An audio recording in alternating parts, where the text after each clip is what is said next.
What is up, full-time family? It is Friday, and it is time for full-time MMA in the morning. Today is June 15th, and we got some hotness to start the day off with, as both Derrick Lewis and Greg Hardy have both came out and talked about that potential matchup sometime in the future. But first, we're going to get into Derrick Lewis's, and then also recently Jessica Rose Clark, who's going to be fighting at UFC Singapore, has commented on this as well. So we're going to get into that. We're going to get into a potential matchup with Alexander Gustafsson versus Yoel Romero, and some other things that have been going on in the MMA world over the last 24 hours. So without further ado, let's get into Derrick Lewis's comments first. Now, if you know Derrick Lewis, he's about to get into something. You might have already known this, but he doesn't really like people with backgrounds in domestic violence, and that's what he went to speak about with this potential Greg Hardy matchup. He said he don't really like guys like that, but actually he said even more. He said, I think he looked good talking about Greg Hardy's performance on Dana White's Tuesday Night Contender Series.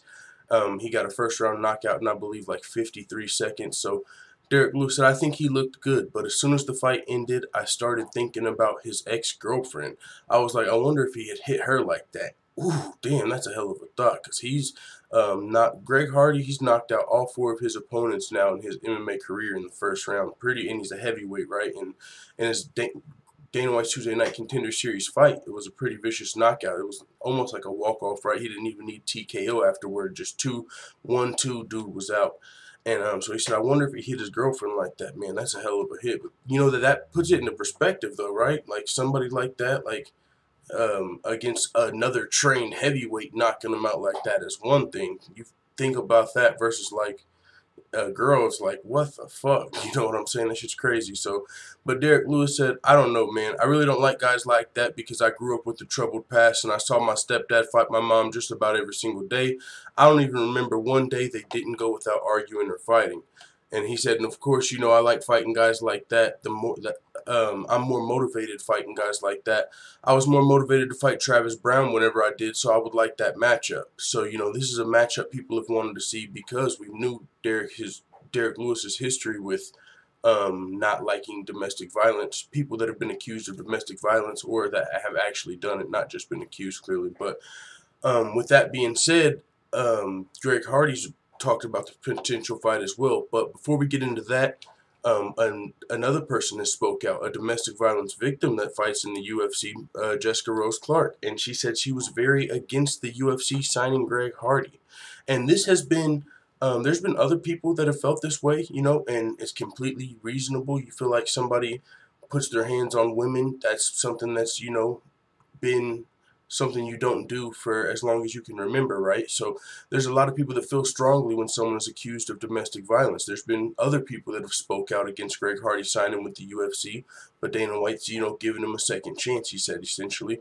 And so, but he also said if he messes up, you know, there will be no mercy for him. So this is his second chance in Greg Hardy, and that's where I'm at, right? And, you know, Jessica Rose Clark feels this way, and she might be right. You know, but at the same time, in her case, she's talking about her instance. You know, you can't really, I don't think you can paint every single person with the same brush.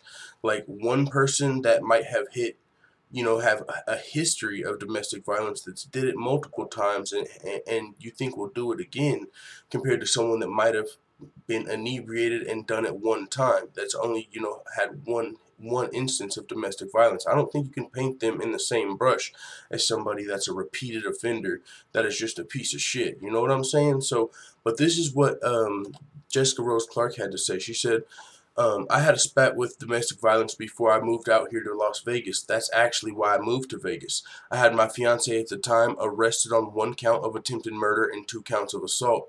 He didn't get convicted. He got a 15-month suspended sentence, still allowed to leave the country. They gave him a second chance, and I'm a firm believer that someone who is capable of going as far as he went with me, and I know he's been further with other women before I met him, is not going to change. He can do all the convincing and all the lying in the world, and he can convince you that he's really a good person.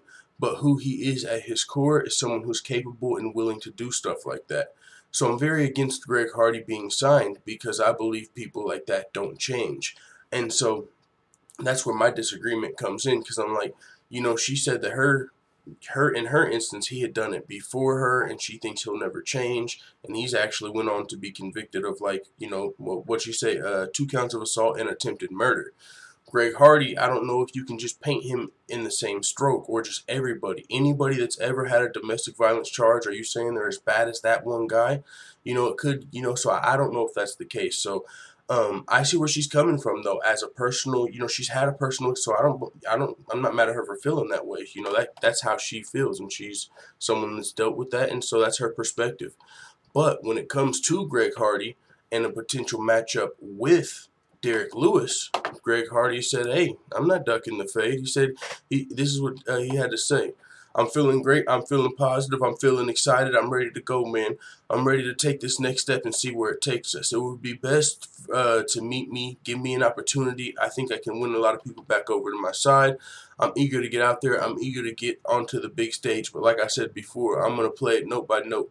I'm going to take the steps that I need to take and follow the path that Dana White is kind of setting out for me. Soon enough, you're going to see me in front of the Black Beast, Derrick Lewis. I'm not backing down, not forgetting about it at all, but I definitely want to take the steps. And then I would say very soon, I'm going to keep coming and keep improving leaps and bounds." Whoo, what the damn? Yeah, he said you're going to see me in front of the Black Beast. This is a motherfucking collision course, bro. There ain't no way this fight's not happening. All Greg Hardy's got to do is get past 1 or 2, maybe 3 UFC opponents, maybe 2, and there's going to be enough fans that want to see this fight. Dana's going to have to make it happen. Holy smokes.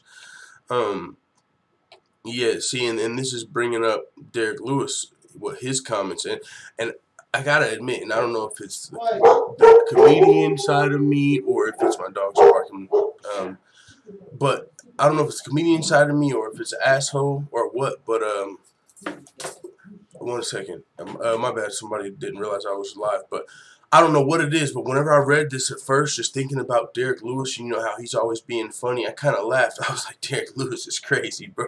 Whenever he said, "I think he looked good," but as soon as the fight ended, I started thinking about his ex-girlfriend. I was like, I wonder if he had hit her like that. I was like, damn, that shit's crazy. But yeah, I told you, like, if you do think about that, Greg Hardy, and if you actually saw his knockout on Dana White's Tuesday Night Contender Series, that 53-second KO, like, that's a crazy picture to have in your head, man. But I see the full-time family rolling in the building. Let's see who's in here. We got Connor Lodge, Daniel Sanchez, and Stamina MC, Kenshiro Ryu. Thumbs up. Yeah, hit thumbs up, people. I appreciate it. But yeah, man, so this looks like it's a fight that's destined. Forward Thinking said, "What's up, full-time MMA fam?" Co-host in the building, my boy Forward Thinking. We got, yeah, man, co-host, that sounds about right, man. I got big plans for the channel, man, and I'm gonna need you. So, with that being said, Derrick Lewis versus Greg Hardy, man, it sounds like we're gonna be seeing that sometime in the future. So, it's probably not going to be next for sure. Greg Hardy, Derrick Lewis is about to fight Francis Ngannou, one of the top-ranked heavyweights in the world. So we'll see how that fight goes. Derrick Lewis could potentially be on the path to a title shot. If he was able to beat Francis Ngannou, he might have to win one more fight. But Derrick Lewis could be, on the path to a title fight just because he's a fan favorite. So if he was able to beat Francis Ngannou and one other guy, hey, give him a crack at the title. But if a lot of people actually have him probably losing the fight to Francis Ngannou, I think he is a pretty big underdog in that fight. Derrick Lewis to Francis Ngannou, shoot, I might even pick him. But if he loses that fight, man, I mean, how much more does Greg Hardy need to get up into the rankings? I mean, if Greg Hardy beats the number 15th ranked guy and Derrick Lewis loses a fight, then shoot, fight's already close to happening. So, with that being said, I'm gonna have to get this door shut, man, but I don't want my cord to fall from the ceiling. Y'all seen how I got this shit nigga rigged, man. I gotta be careful how I shut my door. I can't even shut it all the way, but it's a work in progress, so work with me. Stamina MC in the building, up in here, full-time squared. Let's fucking go. Forward Thinking and full-time FT squared. Hell yeah, man. So this is also something I saw, though, something interesting to change the topic a little bit, but still staying close to the heavyweight division. Hey, Daniel Cormier actually is a heavyweight right now, but Alexander Gustafsson recently firing back at Daniel Cormier, putting multiple fighters on notice. If you recall, actually, before UFC 225, which I still can't believe those pay-per-view sales were like first reports are like 150,000. That's just still crazy to me. But also though, Yoel Romero before UFC 225 was talking about a potential move up to light heavyweight and actually potentially fighting like Daniel Cormier. You know, just his thoughts on a Daniel Cormier matchup. You know, and after the fight, I mean, now he's missed weight 2 times in a row. He could still, that could still be the move for him unless he wants to stay at middleweight. So we could be seeing Yoel go up to light heavyweight.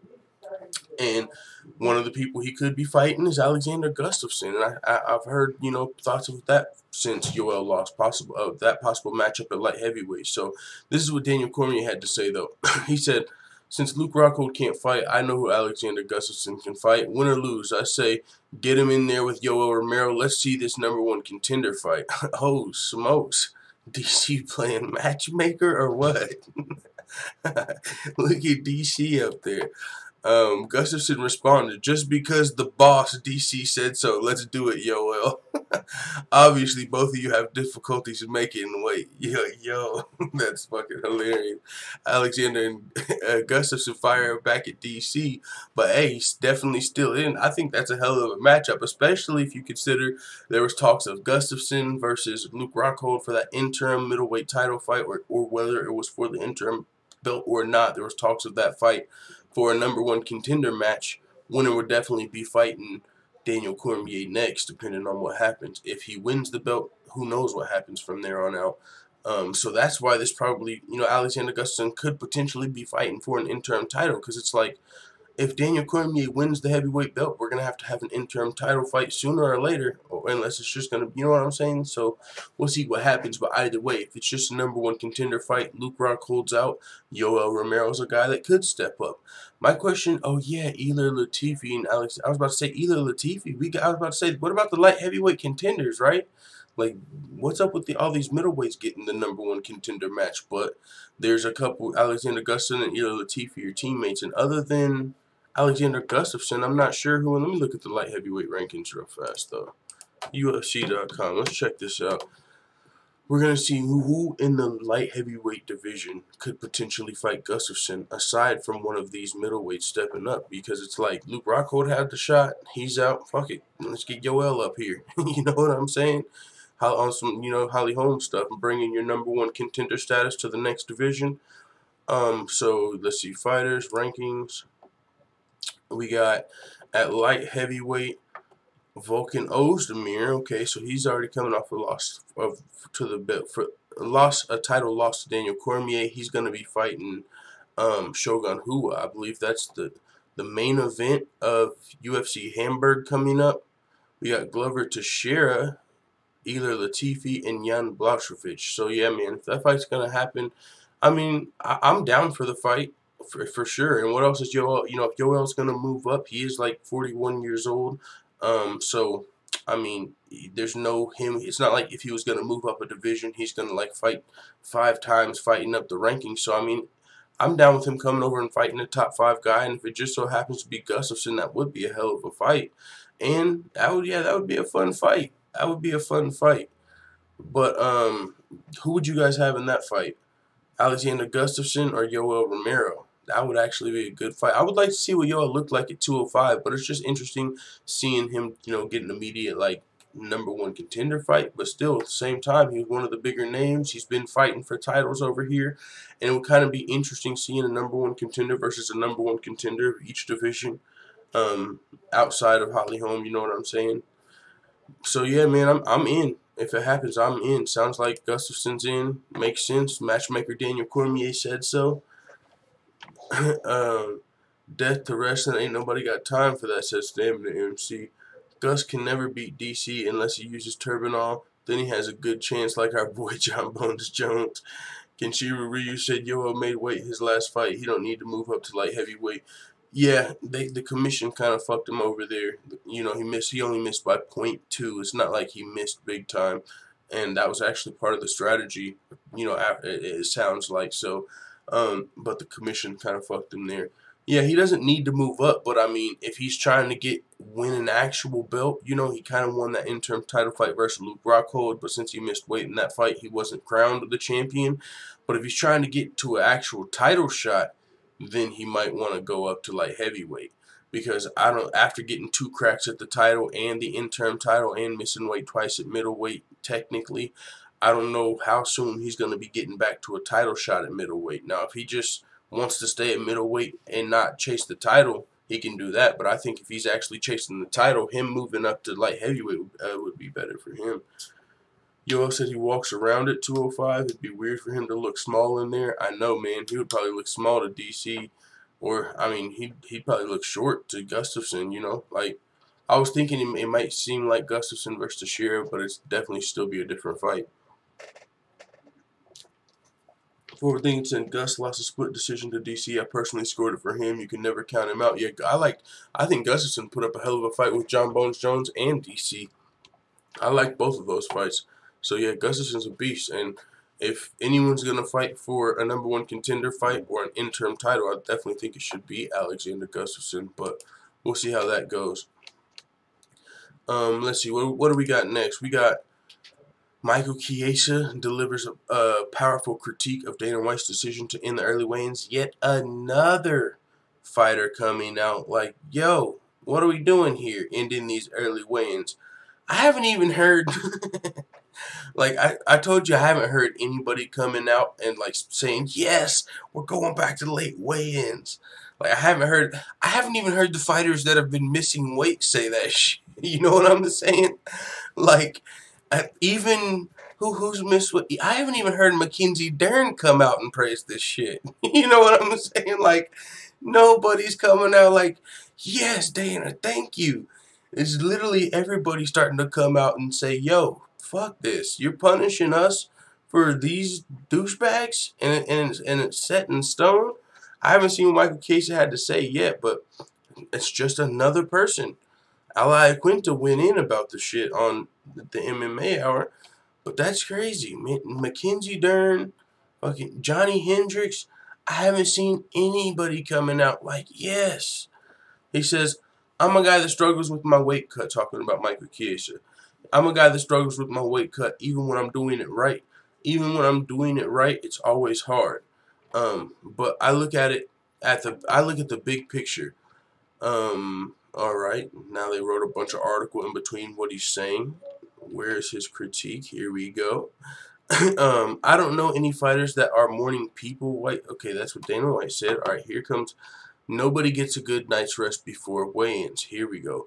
Most guys I talk to are smart and start their cut the day before weigh-ins, whether it's in the evening or in the morning. They get crummy sleep, and then you move on and you finish your cut.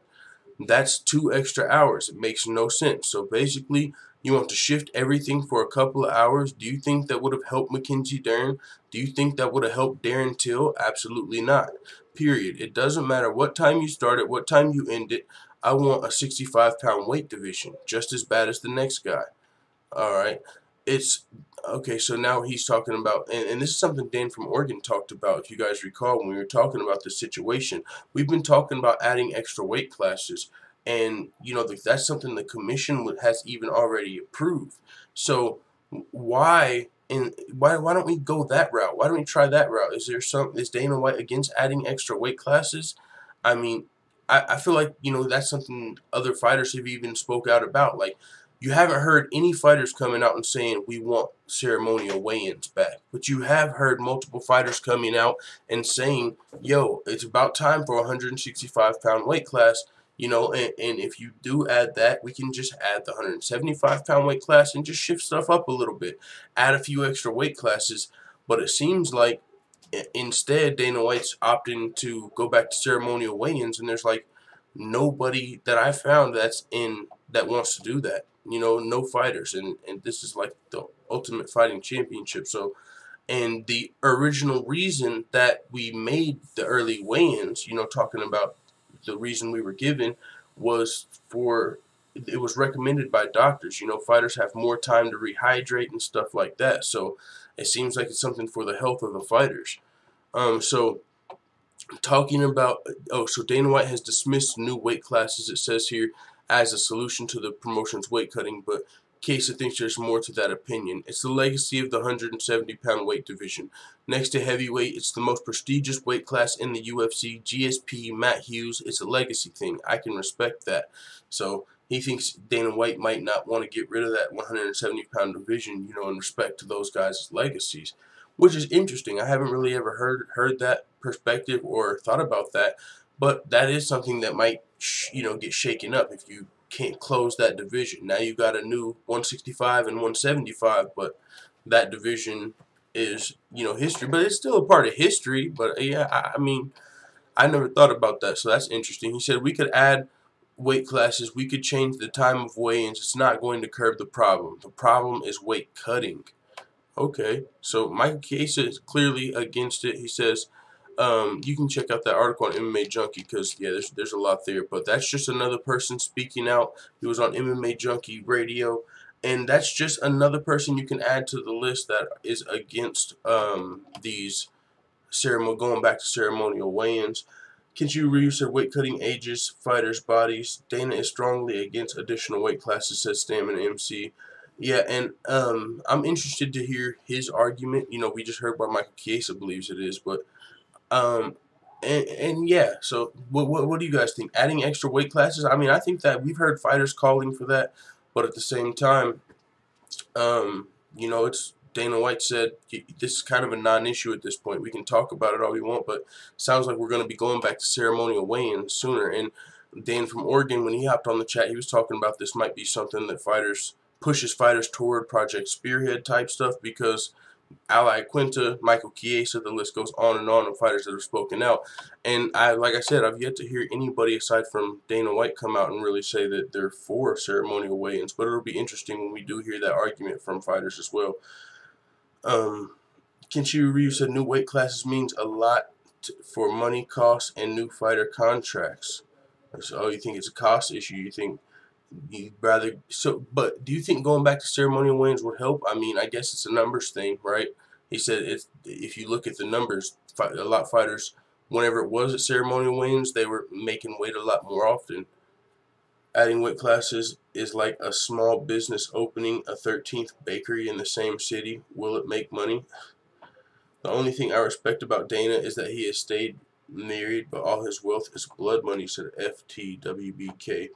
Okay, so yeah, interesting, but man, yeah, it's just another fighter coming out and speaking out against this decision. So be interesting to see what happens with this if Dana White stays set and firm. This is interesting. CM Punk's grappling coach suggests a future in combat sports, but not the way you may be thinking, as in in MMA. But a potential jiu-jitsu match, though. I'm not going to stay on this too long, but it's interesting. We never really got to see CM Punk's grappling, you know what I'm saying? So, just something thrown out there. 1 second. Damn, let me play something for you guys. I'll be right back, though. There's somebody at my door. I know this is crazy for a live stream, but nobody's here to answer it. Damn. Alright, just chat amongst yourselves real fast, guys. I'll be right back. Let me answer this door. Let me tell them I'm in here.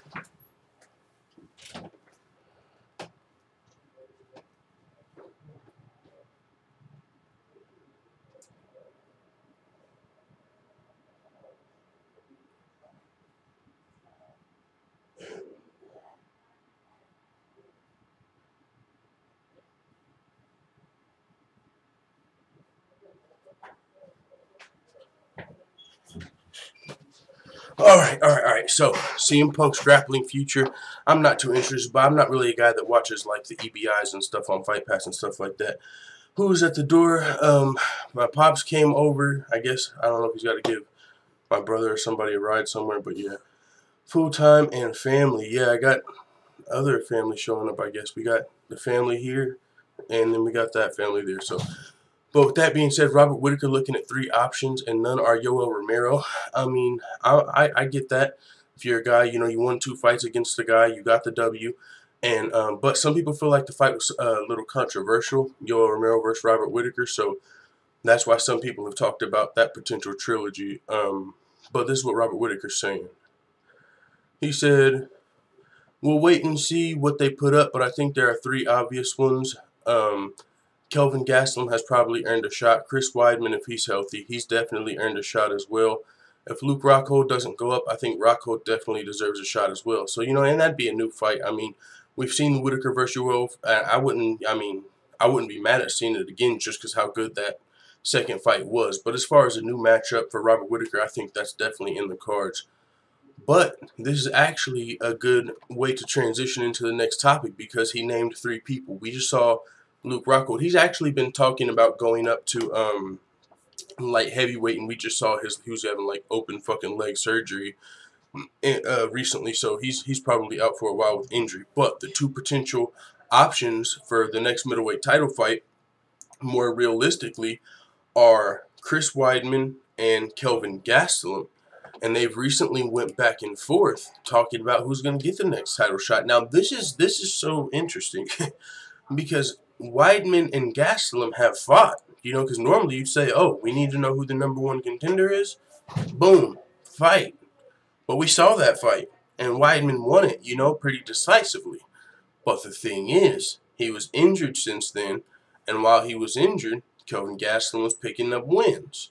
A win over the former champion Michael Bisping, and then a win over Jacare via split decision in a close-fought fight at UFC 224.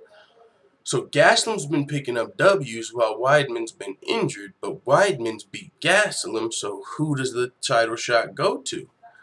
That's an interesting topic there. So they've been going back and forth, over this. This is Chris Weidman, I believe. He says, I feel like I'm the most decorated guy in the division. I had the most title defenses. I had a rough patch. I went undefeated my whole career. I lost 1, happened to lose 3 in a row. Gastelum's responding, saying, "Crispy, if your argument for consideration of the title is upon, if your argument for consideration for a title shot is based upon being the most decorated, then Whitaker should fight the Christmas tree at Rockefeller Center this fall." So he's saying being the most decorated doesn't have anything to do with it. Gastelum's resume is very impressive at middleweight. He's been beating a lot of the legends of the division. And he's up there now. He beat the former champ Michael Bisping, just beat Jacare, and that would be, I got to admit, man, that would be a fun fight, Robert Whitaker versus Kelvin Gastelum. That would be a fun fight, man. But Chris Weidman has fought Kelvin Gastelum, and so I think it's a thing of when is Chris Weidman gonna be healthy? You know what I'm saying?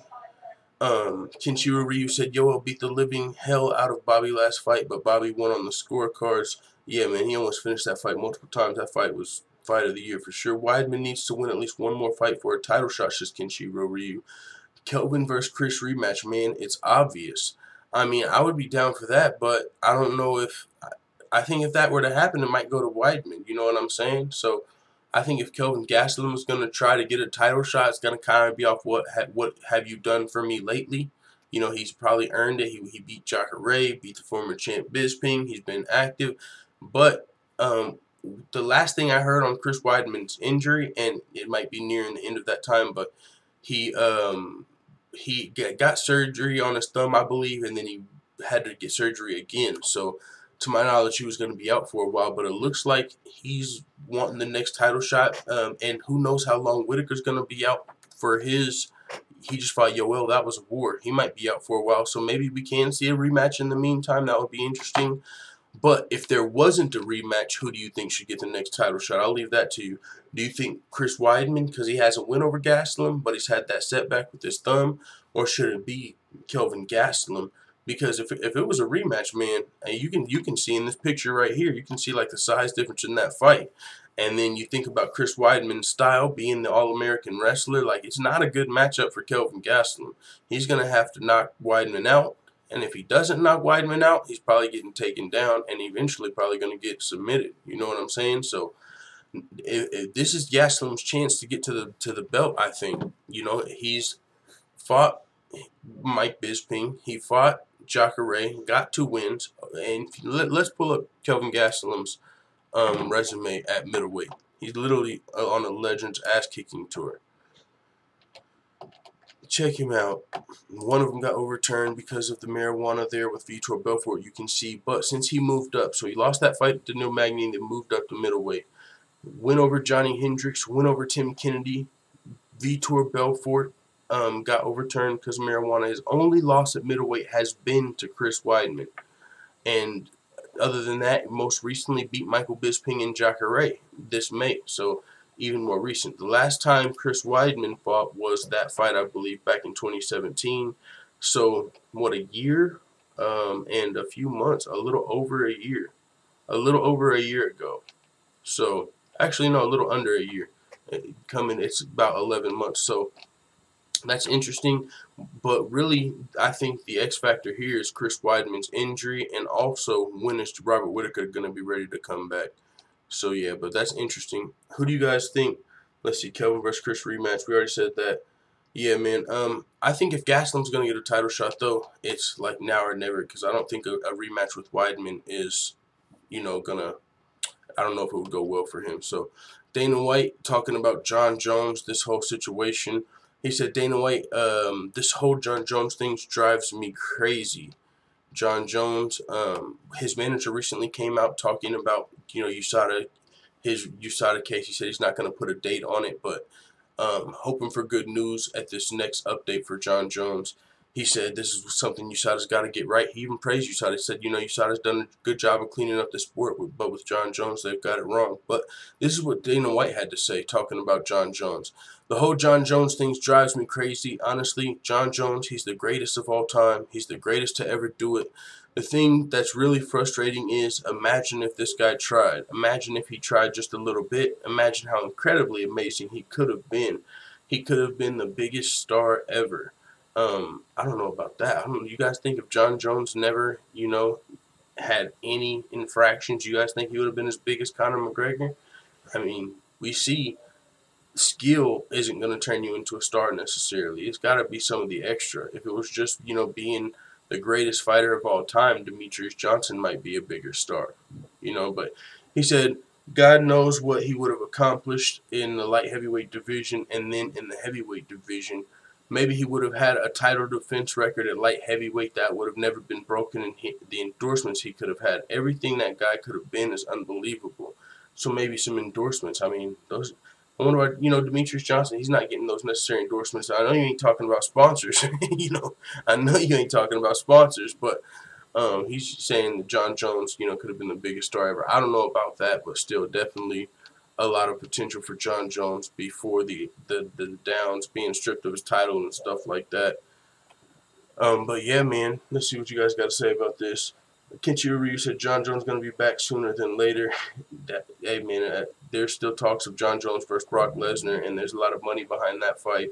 And if there's money, just money, Jon Jones brings money back. So, I mean, how that goes. The UFC, I mean, I don't think they can really help in the USADA case, but, as far as Jon Jones coming back and being a big star, I definitely think that's something the UFC would be hoping for. But I mean, really, honestly, even if Jon Jones doesn't get any help at all, his sentence should be up sometime soon.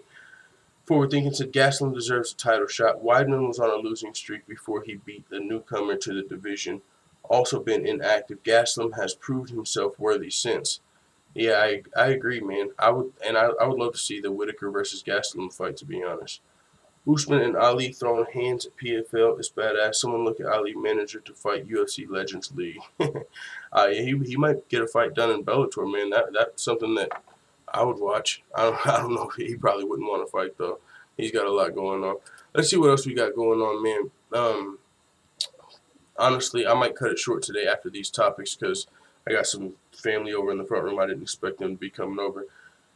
But next week, and this is, still a work in progress. I want to switch up how we do stuff, get like different topics and different segments and stuff. But other than that, Chris Weidman and Kelvin Gastelum exchange barbs over next middleweight title shot. Oh yeah, we already went over that.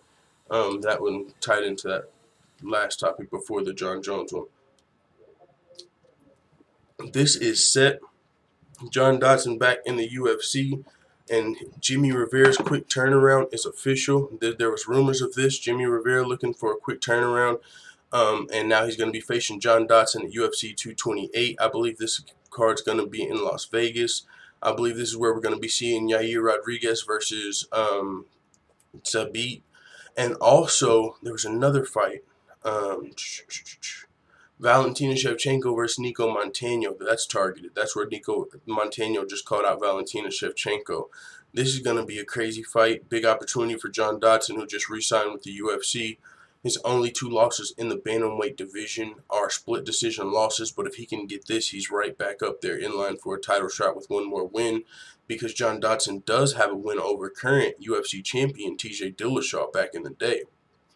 He fought at flyweight, only lost down there to Demetrius Johnson, and now he has 2 losses at bantamweight, but they were both split decisions. Or Jon Dodson would be 4-0 at bantamweight, possibly looking at a title fight with TJ Dillashaw, depending on what happened with the Cody Garbrandt fight. But he's already got that win over TJ. TJ might want that one back, but right now Jon Dodson's not in line for a title shot because those 2 split decision losses. One of those split decision losses was to Marlon Moraes. Marlon Moraes been looking like a straight savage, but Jon Dodson, was able to fight to a close split decision with him. So Jon Dodson's definitely one of the most underrated fighters in my opinion for whatever reason, whether it's his fighting style. I'm a fan of Jon Dodson though. So this fight right here, can't wait. But this is a fight right here that I'm hyped for, right? Like a lot of the fights on UFC 225, but I don't know if anyone else is. But this fight to me is fucking dope ass fight. Jimmie Rivera, it's a quick turnaround though. Jon Dodson, the magician, man.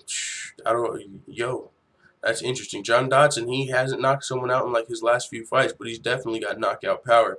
And he's up at bantamweight. But Jimmie Rivera, he was just on a 21 fight winning streak before losing to Marlon Moraes in like 15 seconds. We didn't even really get to see the fight play out. A lot of people had Jimmie Rivera winning that fight, but we didn't even really get to see much of a fight because that head kick he got caught with by Marlon Moraes. So now he's going to be coming back with a quick turnaround, taking on Jon Dodson. So this is going to be a great fight for UFC 228, man. I don't know how that fight's going to go. Jimmie Rivera now 21-2. Jon Dodson, his last fight was actually that win over Pedro Munoz. That was they were supposed to fight one time, missed weight, rescheduled. That was Jon Dodson's last fight on his UFC contract. I honestly thought we were going to be seeing Jon Dodson at Bellator low key. I thought, because he became a free agent, and I thought Bellator was going to try and snatch him up because that would have been another fighter they could have had, with a win over a UFC champion. But Jon Dodson, UFC staple for a while. He stayed with the UFC, and now he could be back in the mix, coming back for that UFC belt. Shoot, you know what I'm saying? If you got a win over Jimmie Rivera, all he would need is one more win to be in tight if TJ Dillashaw remains champion, of course. But, what if TJ loses?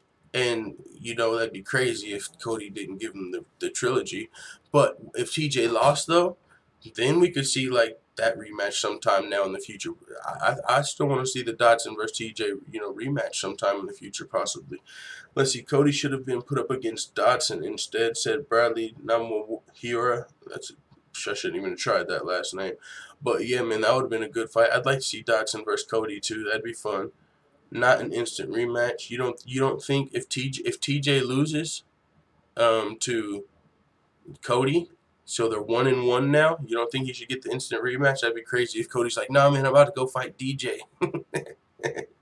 If DJ was like, all right, man, let's make it happen, that would be crazy.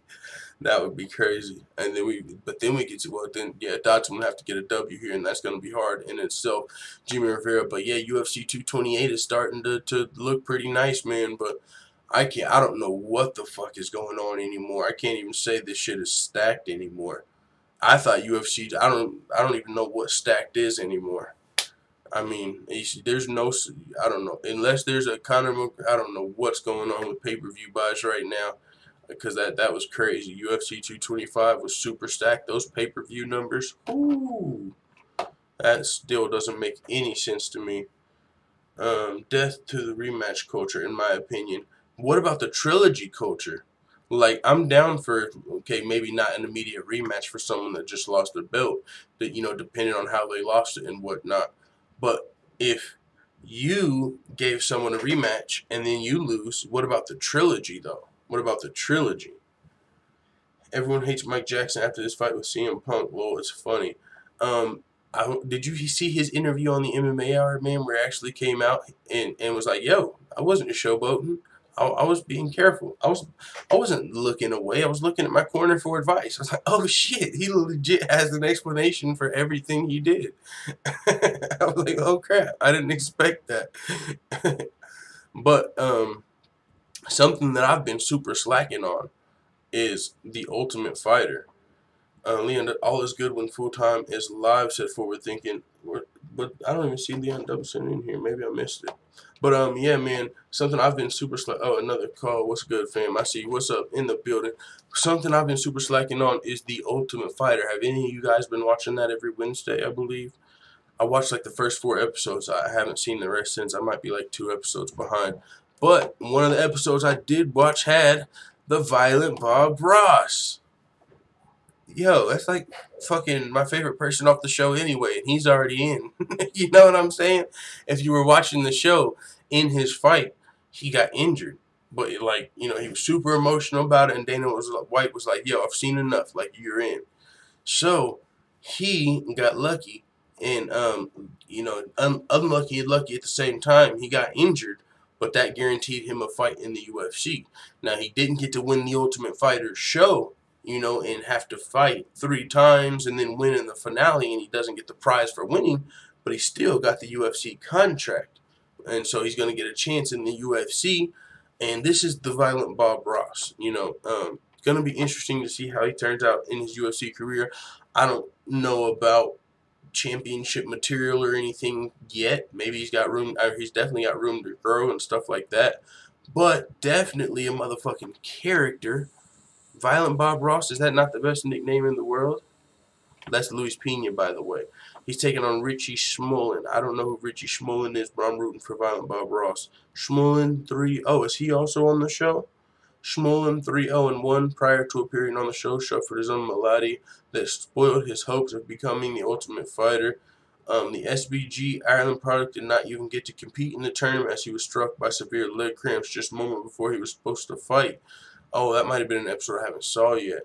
So Zoingo was granted a bye, and that's the dude that comes from SBG Ireland. So Schmolin versus the Violent Bob Ross. Yeah, man, so I'm going to be watching Ultimate Fighter 7 finale, and as of right now, it looks like Brad Tavares is still in that fight, by the way, versus Israel Adesanya, which is going to be the main event for this.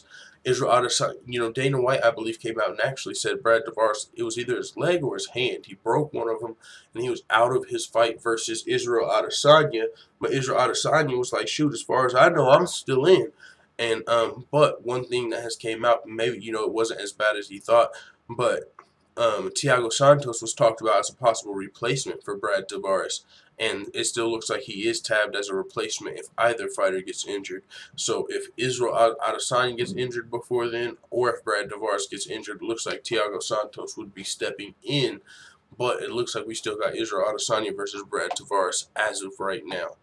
Let's see if there's any other stuff to cover or anything else. And also, hopefully by next week, we'll have the capability to be able to do like calls at the end, or if anything, I can just start up a different live chat and do like a Google Hangout, you know, after this. But as of right now, I can't. I don't know. I might need another monitor or something, but I haven't figured out how to do it. I know Coach has, but I don't even know if he's using the same program as me right now. So I know he's figured out a way to, you know, he's got a new format and he can do the Google Hangouts on it. So I'm going to figure out if I can do that on here, but if not, we'll figure something out for the Google Hangout so the family can hop in and talk about the stuff too for next week. And this weekend though, is there any fights?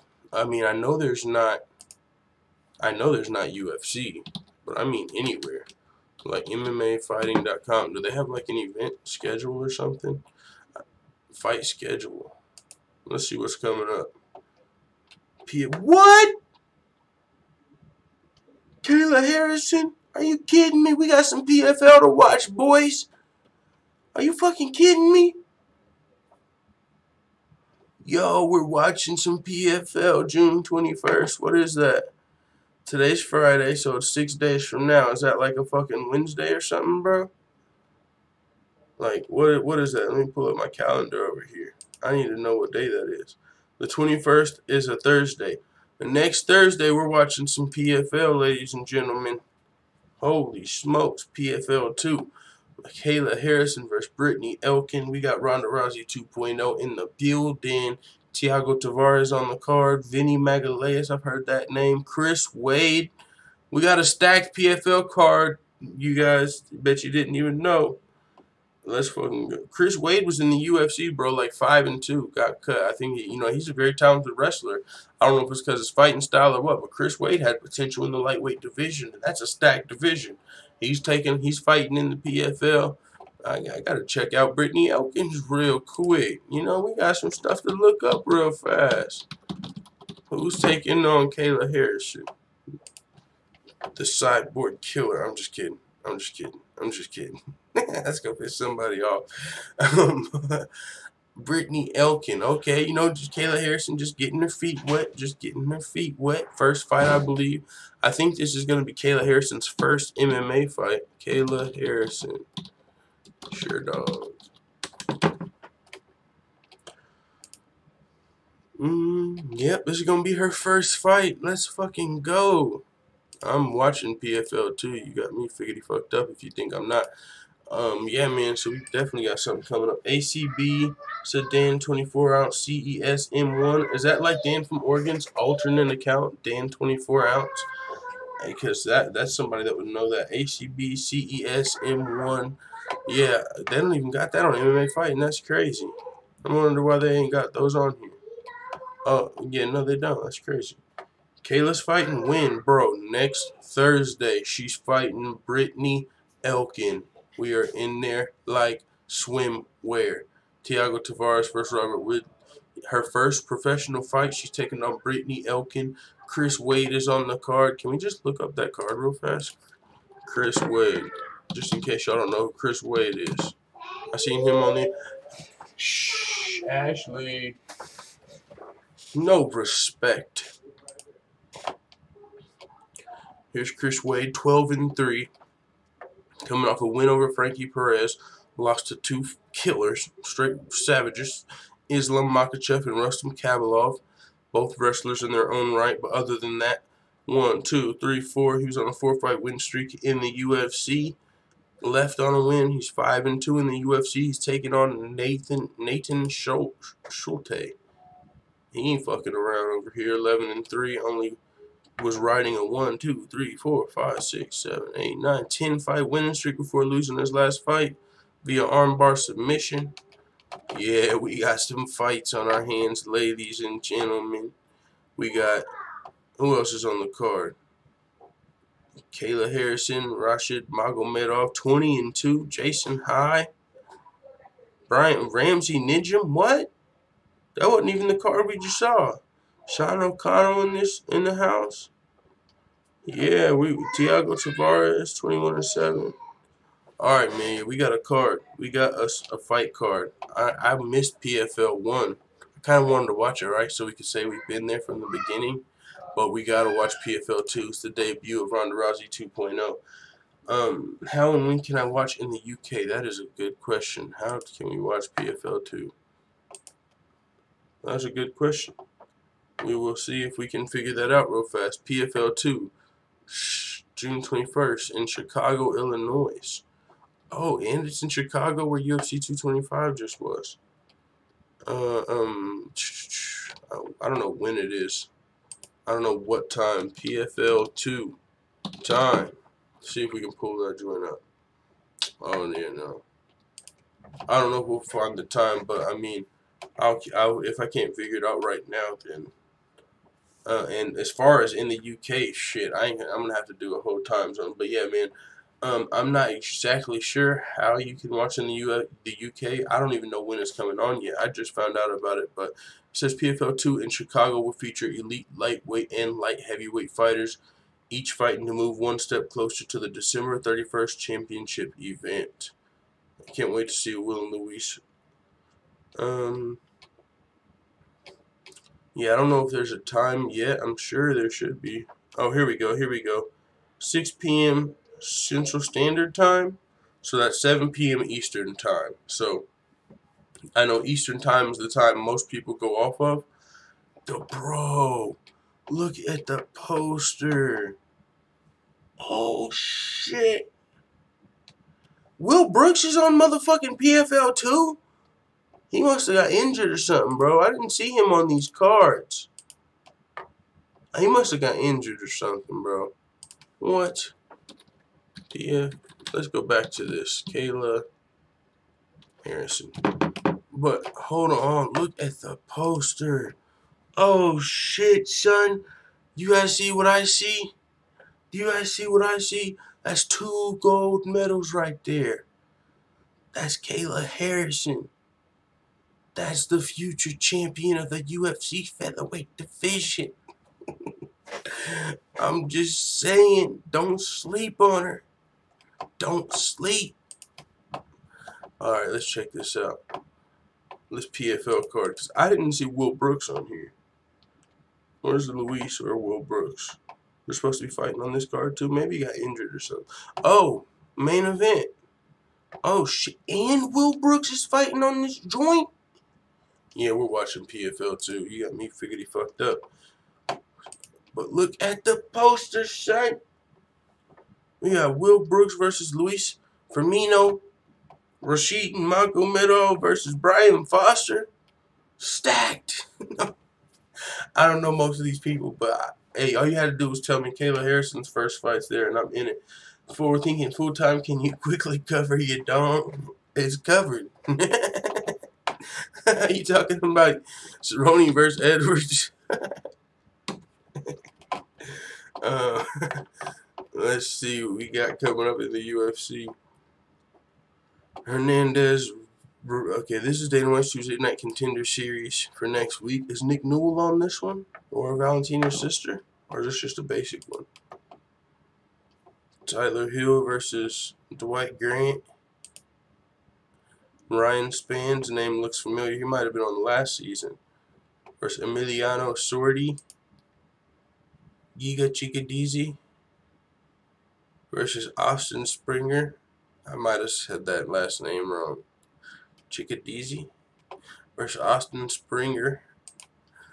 Anthony Hernandez versus Jordan Wright, the Beverly Hills Ninja. Yo, let's go, the Beverly Hills Ninja. Let's go. Who is this guy?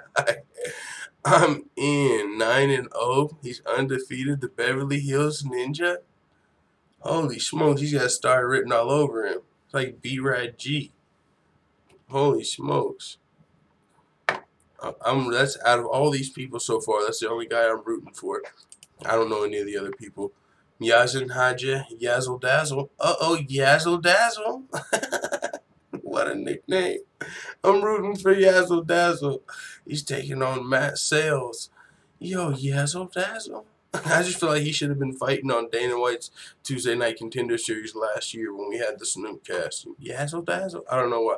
But the Beverly Hills Ninja and Yazzle Dazzle are fighting next Tuesday. After that, we got Cerrone and Edwards come fighting in UFC Singapore. And on the card, you know, you got some interesting matchup. I'm not calling anything fucking stacked anymore after UFC 225. I'm taking that out of my fucking I'm taking that out of my MMA vocabulary. There's no such thing as a stacked MMA card anymore. I don't know. That shit's crazy. UFC 225. I guess maybe not for, I don't know. Yeah, that's my mind is still blown. We got Vivian Pereira versus Yan Sionin. This is going to be an early. Jake Matthews is on the card, though. And, after getting his eyes gouged out by Jingling Yang and still winning the fight, but he's lower on the card for whatever reason. Jake Matthews out here, the Celtic kid, getting snubbed a little bit. No, I'm just playing. It is what it is. This whole card is at like fucking 2 in the morning, right? 4:30 a.m. So this card in my time starts at 3:30 in the morning. Yeah, it's an early card. I'll probably be missing these Fight Pass prelims, but I'm going to try and set my alarm clock in time for Yadong. Pause. Felipe Arantes Song Yadong. Yo, come on. Y'all got to quit. Y'all got to quit. Peter Yan versus Teruto Ishihara.